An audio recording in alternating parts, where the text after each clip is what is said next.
everyone, Lynks here, and today I've got a tutorial for you on Photoshop, and it's going to be how to make realistic wires for YouTube backgrounds, and it's also helpful because you're going to learn how to use the pen tool as well.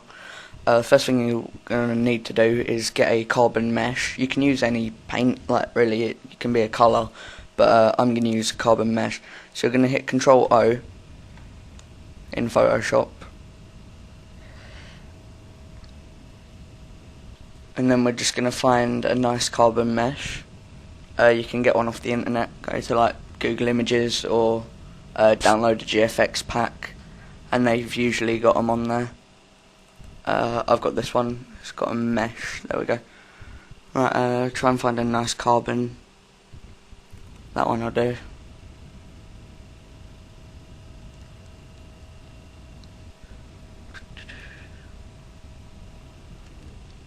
Right, so now you've got your carbon mesh, you're going to go to Edit and Define Pattern, and then just call it like Carbon for Wires, and now you can use that as a, just close that, you can use that for any kind of wire, or you can use it as a texture to put over stuff.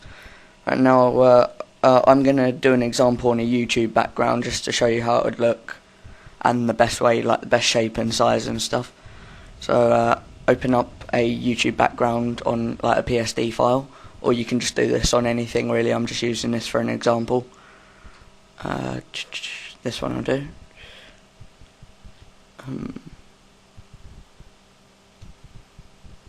YouTube templates. That's a basic YouTube template.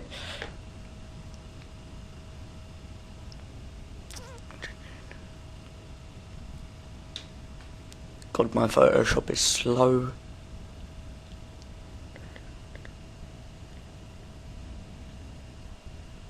Right, now you've got that open, you're going to make sure that I'm going to make this look a bit nicer. I'm going to use black. I'm just going to get rid of all the outlines because I don't really like them on my backgrounds. I think it looks a bit dodgy. Depends how you do it really. Like that, and then just delete the rest of these. Okay, so you've got your basic YouTube template, and then you're going to create a new layer behind like this main thing here. Make a new layer there, go up to your brush, your paintbrush tool, right click on the screen and take the master diameter up to about, I'm going to do 22. That'll do. Make sure the hardness is 100%. And then, okay, yeah, that's about the right size. Make sure you've got black selected and click on your pen tool. And wherever you want your wire, you're going to click once, go a little bit below it, like further down with your pen tool, and you're going to click and hold, and then you're going to drag it sideways so it goes round like that. And you can make any shape you want, and you leave it like that. With your pen tool still, you right click on the wire and go stroke path. Make sure this says brush. Don't simulate pressure unless you want it to go thin on each end like it's been drawn with a pencil. So just do brush, no simulate pressure, and press OK. And now right click and delete the path. And now you've got like a plain black wire. Now if you make sure you've got your layer with the wire on it selected and go on Effects and go Pattern Overlay. You can also use Texture, but I'm just going to use Pattern Overlay. And then go down to now you've got all your patterns that you had, like that we made earlier. So click on Carbon for Wires, and now you can see it's added it on. Take the scale down just to make it look a bit more better.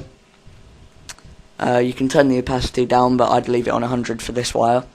And then click on Bevel and Emboss and make it a little bit deeper.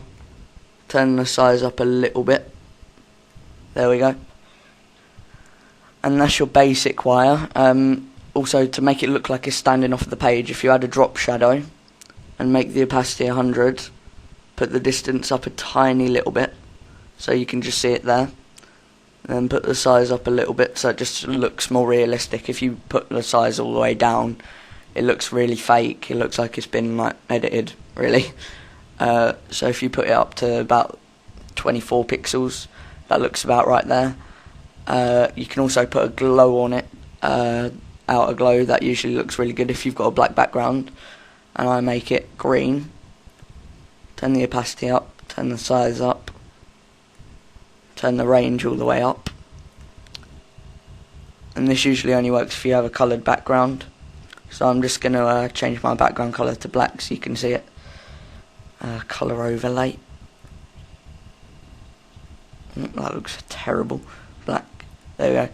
So now you can see you've got a nice little wire there, and it looks 3D, and it glows and looks kind of awesome. And that's your basic wire.